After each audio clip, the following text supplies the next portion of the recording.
One way I can make a difference within my community is by just speaking up on different things that are happening within my community. I think making people aware is one of the more important things you can do, because if people don't know about what's going on, they can't do anything about it. To pursue a career possibly in law, personally I want to become a lawyer so that I could fight injustices that I feel occur in my community, and also to defend people, especially of color, who I feel are innocent, who should not be locked up, because I do feel there are a lot of instances where people of color, not just African Americans, but minorities in general, that are convicted of crimes that they did commit or are just accused in general, and I don't think that's right.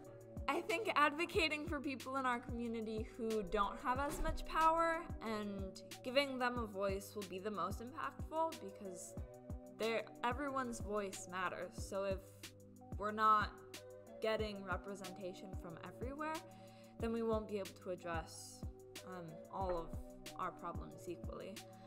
Also, educating people who don't understand the problems of other people will be important, because if they don't understand how much of a problem it is, they won't try to fix it with you. There are several small things that you can do throughout your community, such as starting academic youth centers, and especially in low-income communities. And there are several small things that we can do throughout the community that can later impact each other. Right now, as students, we can help within our school community a little bit better, help by just preparing ourselves to be better people in the future. I can make a difference in my community by helping kids in my community. So whether that be through tutoring or mentoring, or even being there for them to talk about their problems or experiences. Support Black-owned businesses, and just support African Americans in general, and their change and what they're trying to do to better our community. That will ultimately help us as a whole. It's educating people around me about certain information.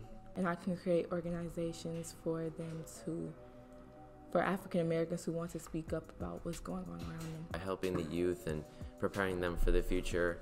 And I think the more we all connect, the easier things will get done. An effective plan consists of research and experiments. Fleshing it out, making a list of things that needs to be done, finding the sources that can help me get those things done. Is to plan out little mini plans, to have different deadlines for different parts of the project, so that it's not get this huge big thing done by a certain point, because then you'll just end up procrastinating and never getting it done. I think the best way is finding the root of the problem and understanding where it came from and why it is what it is. If it's a systematic thing, or if it's just educating people individually, we have to know exactly where it came from if we want to make a permanent change and make sure it doesn't happen again. We need to come together. Togetherness is actually a big part of making a change, because you can't, of course one person can make an impact, but it also helps when you have several other people helping you to make the same impact.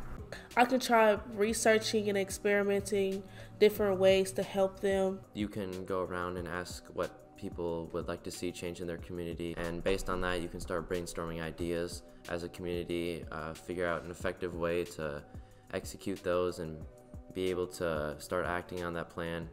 Just observe and look around, notice what's happening in the community, issues, problems, collaborate with people in the community, see what they think would help, talking with representatives of the community. Asking leaders in the community, paying attention to what you think needs to be changed.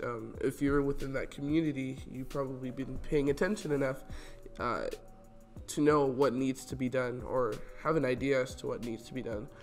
Communicating that with leaders within your community, that's one way you could effectively go about doing things.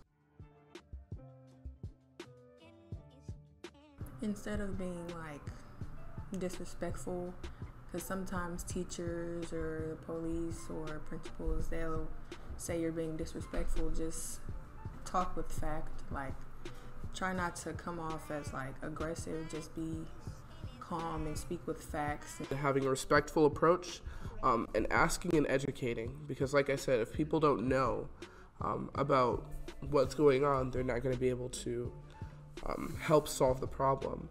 I feel like you need to be assertive, but you need to make sure you need to defer to their position of authority. Don't be like, these are our demands and this is what we need. Like, you have to be able to compromise and negotiate and do that sort of thing.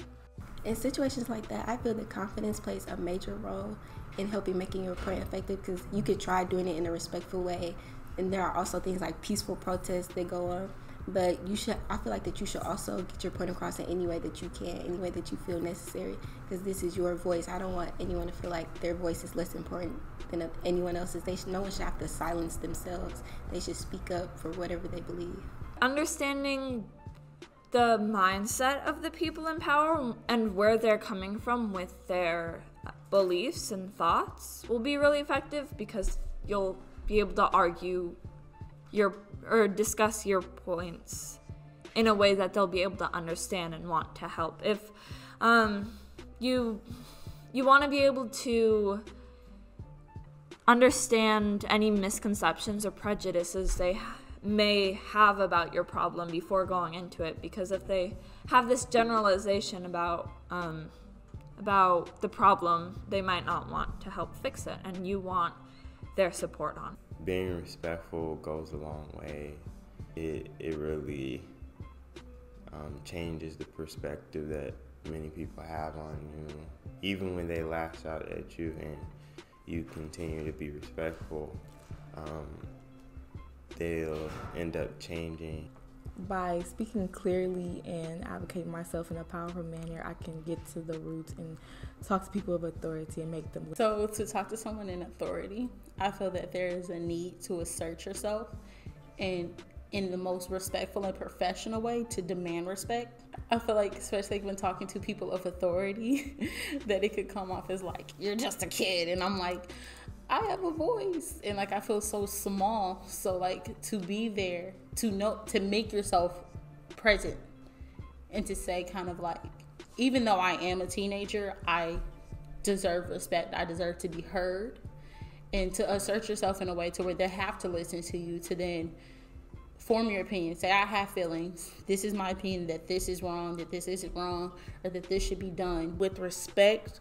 I can't beat around the bush. I have to get to the point, but I have to do it in a sophisticated way. Be assertive, be clear, and tell them exactly my plan, and then get their ideas on if the plan is good enough or not. I can speak up to somebody in authority by being confident in what I'm saying and also being respectful, because they won't listen to you if you're disrespectful or like very shriveled. You have to be confident and believe in what you're saying. Me, because if I don't do it, who will? And you shouldn't wait for anybody else to do anything. You need to do it yourself right now, right here. Because if you wait, you never know when somebody will do something. It might be years, months. It's important for me to facilitate change in my community. It's because to make the community a better place, make it a comforting place where people feel as if they're safe. And why me? I think me because helping people is something that I've always loved doing. So I feel like this is my call. I consider myself to be a person who's outspoken. I talk a lot. I think I could use that skill to try and be a voice for the voiceless. There are so many people who are scared or not in the position to be able to speak up for themselves. And I feel like I'm in a position where I can, and I want to be able to use that to help others. Not that I have like a large platform or anything, but any contribution to help facilitate change is important. I feel that personally for me to make change, especially being a woman, and on top of that being a woman of color, I should be the voice that advocates for people who can't advocate for themselves. I should be the person who wants to see the change happen, because if I don't do anything about it, what am I doing to benefit my community. I can't just stand back and watch things happen. Like, I have to speak up. Because of who I am. Not only am I an adolescent teen, I'm African American and I'm a part of the LGBT community. And it's important for me to facilitate change because in the future, I want kids. I don't want my kids to grow up in a world where they feel they can't talk to me about their sexuality or the fear because of their race. There's no reason I shouldn't want to. It can only benefit me and my community. So if everyone thinks, why should I facilitate change, then nothing will ever happen. So if I go and take the step and try to make change, then others in my community will follow.